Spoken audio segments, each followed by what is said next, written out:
The Sermon at Benares. Before you read, activity. Use a dictionary or ask for your teacher's help as you discuss the following questions in groups. Question 1. What is a sermon? Is it different from a lecture or a talk? Can this word also be used in a negative way or as a joke, as in, my mother's sermon about getting my work done on time? Question number 2. Find out the meanings of the words and phrases given in the box. The phrases and words are afflicted with, be composed, desolation, lamentation, procure, be subject to. Third question. Have you heard of the Sermon on the Mount? Who delivered it?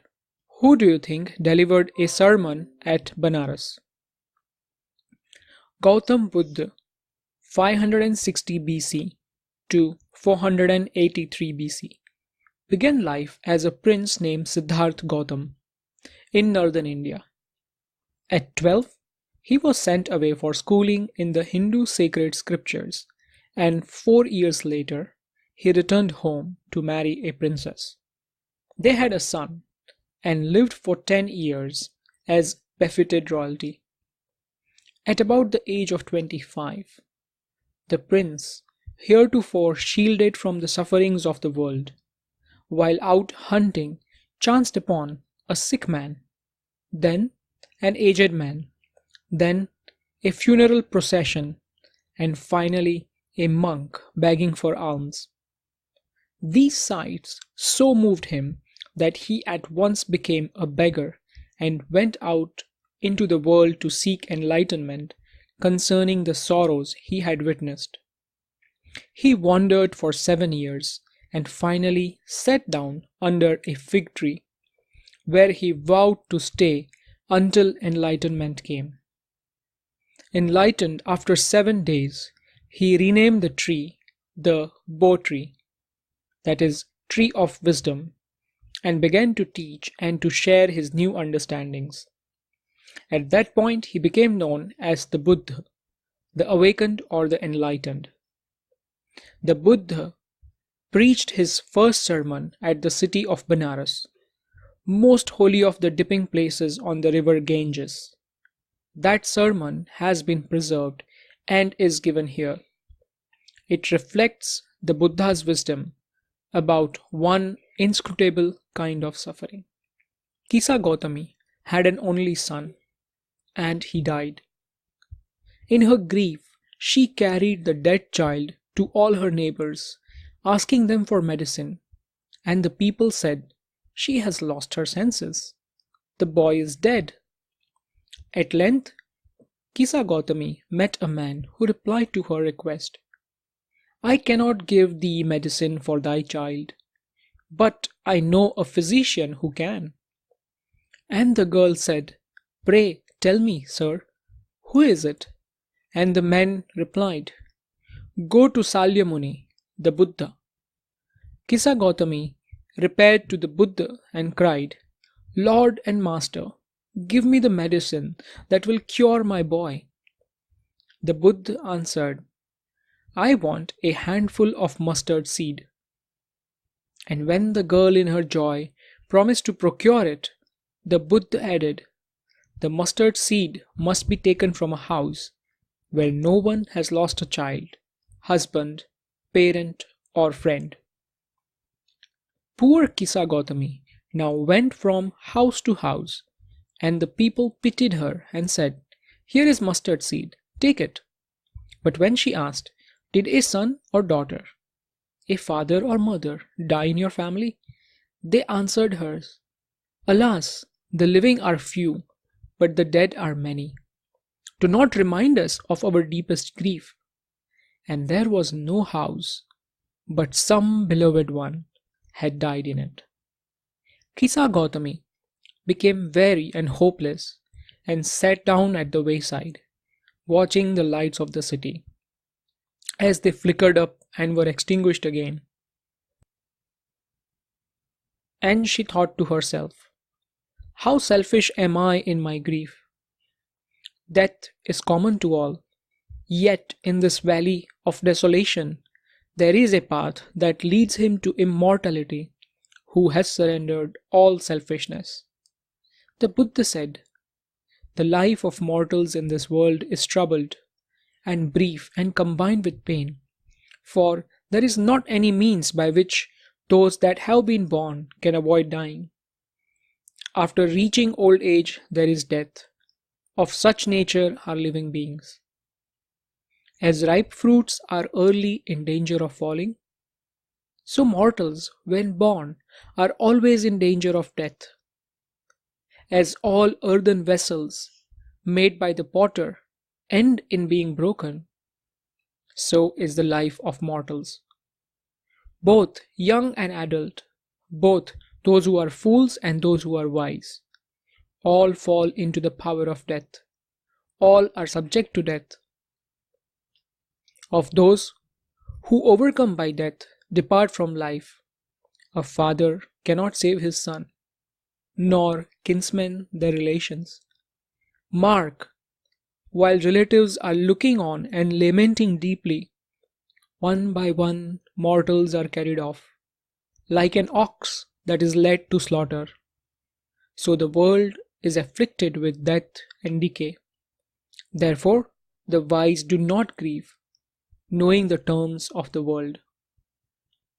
Not from weeping nor from grieving will anyone obtain peace of mind. On the contrary, his pain will be the greater, and his body will suffer. He will make himself sick and pale. Yet the dead are not saved by his lamentation. He who seeks peace should draw out the arrow of lamentation and complaint and grief. He who has drawn out the arrow and has become composed will obtain peace of mind. He who has overcome all sorrow will become free from sorrow and be blessed. Source: Betty Renstow. Value and Choice, a College Reader, year 1975. The Buddha's sermon is over 2500 years old. Given below are two recent texts of the topic of grief. Read the texts, comparing them with each other and with the Buddha's sermon. Do you think the Buddha's ideas and the way of teaching continue to hold meaning for us? Or have we found better ways to deal with grief? Discuss this in groups or in class. Story 1. A Guide to Coping with the Death of a Loved One. Martha is having difficulty sleeping lately and no longer enjoys doing things with her friends.